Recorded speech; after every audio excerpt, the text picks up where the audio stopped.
introduce me. I appreciate that. General Pete Johnson, Command Sergeant Major Christian, Colonel Koenig, Command Sergeant Major Riddick, Colonel and Mrs. McLam, Mr. Henderson, Colonel Jones, I see you, sir, Mr. Troy Clay, Command Sergeant Major Escobedo, all other command teams, commanders and command sergeants majors, welcome and thank you for coming to celebrate and observe Asian American Pacific Islander Heritage Month. That's a lot of, we're the Army, we like acronyms, right? So we just make that an acronym. Thank you all for coming, especially my friends and family that are here today. Woo! Welcome everyone and thank you for celebrating this month with us. So you all got to enjoy some great food, you just got to participate in some wonderful entertainment, and now you get to listen to my antics for the next 10 to 15 minutes. And this is the largest training base in the nation, correct? Like we're the largest base? Fort Jackson, so what is a guest speaker without doing a little bit of training, right? So I'm gonna bust out Rosetta Stone on you because there's a lot of countries that we have to observe in Asian American Pacific Islander Heritage Month. Cool? So, it's maybe not Rosetta Stone, maybe Slack Stone, you get the bootleg version, but here we go. Let's try to take it to China with Ni Hao. Ni hao. Okay. Japan, Konnichiwa. Konnichiwa. Vietnam, Xin Chào. Xin chào. Philippines, Kamusta. Kamusta. Korea, Yobuseo. Yobuseo. India, Namaste. Namaste. Maori, Kia ora. Kia ora. That's New Zealand. Tonga, Malo Elele. Malo lele. Tahiti says Yorana. Yorana. Fiji, Bula Vinaka. Bula vinaka. And Hawaii, Aloha.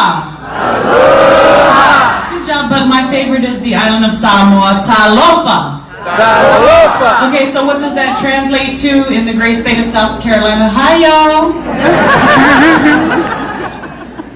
So, you know, it's just like me to use a stereotype, right, at an EO luncheon by throwing the y'all in there, the little, my trial at a Southern accent.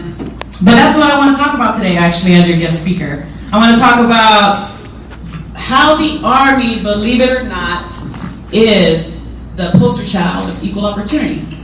And I know some of you are looking at me like, you can't possibly say that. You're a Lieutenant Colonel of the United States Army, and the Army only recently opened up all branches of the military to women. So how can you say they're the pilot for, or the poster child for equal opportunity? Okay, so I'm going to share you a story, a little background story with you. Because my mother was born and raised in Western Samoa, now simply known as Samoa. She was raised with 17 siblings in a village called Vaitoloa. Her father, my grandfather, was killed, some would argue murdered, when my mother was only 8 years old. So leaving my grandmother to do what she could with all of these children in Samoa. Some kids were adopted out of the family to American families that were visiting the country. Most of them stayed with her. And so when the opportunity called America knocked on my grandmother's door, she did everything she could to send her kids here. But she was also caught up in the strong European influence of the time. And so she sent her light-skinned kids to America first, thinking that was the best thing to do. Right, so my mother came to this country with her dark-skinned siblings on a green card and student visa. She fell in love and married a man from Lewiston, Idaho. I don't know how you get more American than that, coming from the islands and marrying a man from Lewiston, Idaho, but that's what my mom did. And unfortunately, I now refer to him as my bio, right? I'm not mad at him for making my mother a single mother. I actually think he did her a favor. But because of this predicament my mother was now in, like most Samoan families, I grew up in a multi-generational home. So was my great-grandmother, my grandmother, my mother, my brother, and me. 5 of us in a small 3-bedroom house in Hawaii. I didn't meet my father, the man I called Daddy, until I was about 7 years old. My hero, his name was Staff Sergeant Matavao. My first impression of what the Army was all about was him. He was my mother's first love. They met back again in Hawaii. They got married. But he brought with him 2 boys. Then they had 3 more boys together. So let's do the count again. So it was grandmother, great-grandmother, 2 parents, that's 4. Me and my brother, that's 6. Another 2, that's 7, 8. And then they had 3 more together, 9, 10, 11. That's 11 of us. No change in the house. Still in a small 3-bedroom house, right? All of us sharing one room. Because post-housing, they don't there's no room for 11 people. Except General Johnson, is there room for 11 people? So there's no room for 11 people, right? So we're still in the same house. And so I don't think I had my own bed or even my own room till I was 10 years old. So until I was 10, I was sleeping on the floor or whatever space we could find, in our house. Then when my father got stationed at Fort Stewart, right, we came to what we call the mainland in Georgia. He got stationed there. We adopted another baby, my baby sister. So 6 boys, 2 girls. Go figure. The 2 girls are serving in the Army. The 6 boys were like, nope, you can have that. But that's how much we wanted to be like our hero, like our father, who's serving this great country. But I'm the first of 8 to graduate as the middle child. My parents couldn't afford to send me to school, so I had to work hard, earn scholarships, apply for grants, paid for my own school, and later earned my master's degree thanks to this great Army. The poster child of equal opportunity. I wish I could end my speech there and say, there you go.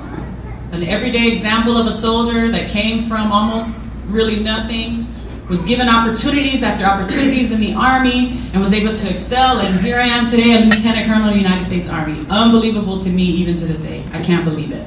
A young girl who once went to school without shoes on. Because in Hawaii you can actually get away with that, but I would go to school with no shoes. You can run faster without that. But unfortunately, my speech can't stop there, because while the Army is the poster child for equal opportunity, it's filled with a lot of imperfect people, right? We're all imperfect people. And a lot of us struggle, and we have blinders, and there's things that we just can't overcome because of our personal experiences. For example, and I'll just share, I have many, many good examples, but I'm going to share some bad ones with you today. Like when I commissioned through OCS, and don't get me wrong, I love my alma mater, but I remember being the student company commander, bringing the unit back, our class back from the field, our final culminating training event. I was in charge of recovery and in charge of getting us graduated. Only to find out, right before graduation, I was pulled from the position for ceremonial purposes, right? And some people said, oh, that happens all the time. We're just making space for the honor grad. The honor grad's going to walk the person across the field. Okay. And then some people told me, well, no, there's no way, a female's going to walk across the parade field of an infantry company, leading an infantry company in a graduation. I didn't really let any of that bother me. I was getting commissioned. Who knows what the truth was? All I know is there's probably a lot of us with blinders on that day, right? And then there was a time in my career where we were celebrating just like this. Great food, great dance, great entertainment, and we were celebrating and observing Asian American Pacific Islander Heritage Month. Only to hear rumors about how the dancing equated to maybe like a strip show or like lap dancing and things like that, right? Very hard to hear, but this is very real things that were said to me, around me. It's okay. We are all blindsided by stereotypes and misunderstanding. A lot of us had blinders on that day. So what are these blinders that I'm talking about? The blinders of personal experience, the blinders of our prejudices, our stereotypes, because we don't always understand each other. When we look at each other, we have preconceived notions. So the blinders I'm referring to actually refers to a parable, an old parable that talks about the blind man and the elephant. Have any of you heard of this parable? So I like to speak in parables because I think they're so profound. But about 100 years ago, an American poet put this parable to rhyme. And I want to share that with you, because while they were really talking about religion, I think you can talk about equal opportunity and the opportunities we have when you think about this. So bear with me for one moment. Here's how the poem goes. It was 6 men of Indostan, learning much inclined, who went to see the elephant, though all of them were blind, that each by observation might satisfy his mind. So there's 6 blind men in this village. Never heard of an elephant? They want to go check it out, right? So the first approached the elephant, and happening to fall against his broad and sturdy side, at once began to bawl. God bless me, but the elephant is nothing but a wall. That's the first one's experience. The second, feeling of the tusk, cried, Ho, what have we here? So very round and smooth and sharp, to me 'tis mighty clear. This wonder of an elephant is very like a spear. The third approached the animal, and happening to take the squirming trunk within his hands, I see, quoth he, the elephant is very like a snake. The fourth reached out his eager hand and felt about the knee. What most this wondrous beast is like is mighty plain, quoth he. 'Tis clear enough the elephant is very like a tree. The fifth, who chanced to touch the ear, said, E'en the blindest man can tell what this resembles most. Deny the fact who can. This marvel of an elephant is very like a fan. The sixth no sooner had begun about the beast to grope, than seizing on the swinging tail that fell within his scope. I see, quoth he, the elephant is very like a rope. And so these men of Indostan disputed loud and long, each in his own opinion, exceeding stiff and strong, though each was partly in the right, and all were in the wrong. So often theologic wars, the disputants I ween, tread on in utter ignorance of what each other mean, and prate about the elephant not one of them has seen. That's by John Godfrey Sakes. So why did I use that poem? Why did I use that parable to talk about equal opportunity and all the opportunities that we all have, no matter what our heritage, no matter what our cultural background? Because we many times are like the blind man trying to figure out the elephant, right? We never see the actual elephant. We only know what we've experienced. Some of us have touched the leg of the elephant and we're like, nope, that's a tree. And we just know we're right.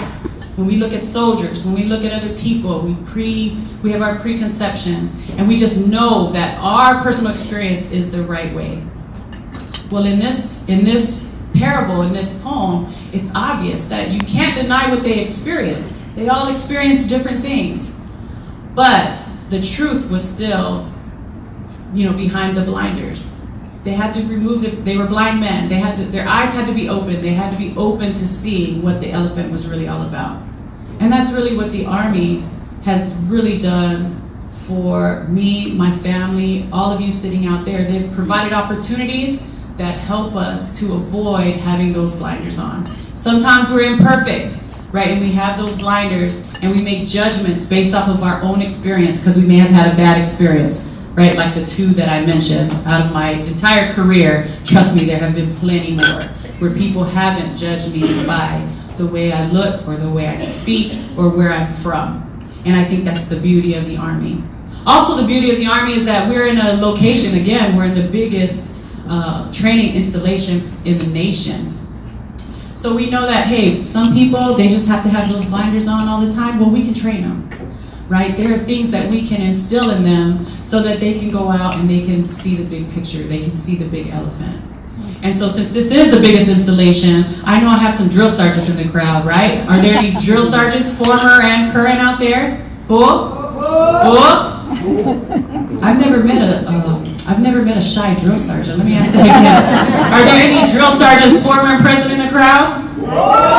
Okay, so I know at the drill sergeant school, if you hear someone yell, "This will defend," you respond, I'm sorry, "This will defend." Okay, you learned that, right? That's tough. It's muscle memory. Just like all of us at Fort Jackson, I know you've been at a post-newcomers briefing, and so when a certain someone says, "Victory starts here," right here. What? Victory starts here, right here. So we can learn, right? We can remember. And just like my fellow Samoans out there, if you hear me say, "Mini, Patia, Patia, look Pati, Maleo." Oh! Hey, hey! Oh! Hey, hey! Oh! Oil Malo! Oh! Some of us were better trained in our homes than others. But my point was, so this was done without rehearsal. I've done this before where I've rehearsed it and got like an amazing response. This time it's without rehearsal because I wanted to show you that in my culture, like if you played any sports, you know that. You know what patria means, and you know to get up and get motivated, right? If you don't learn that as you're growing up, to treat everybody with dignity and respect, guess what? There's no better place to learn that than here in the Army. And just like our drill sergeants will defend to the end, and victory starts here, right here, we can continue to encourage each other to always look at the U.S. Army in that uniform instead of the color of skin or the accent that we're holding or the island or country that we're from, because we're all here for one fight. So on your tickets, this is what it says, and I'll tell it to you. So it doesn't matter in what language I say it in, the message is the same. We have to unite our vision by working together. And we do that because this we defend, and victory starts here. Right here. Thank you so much for your time.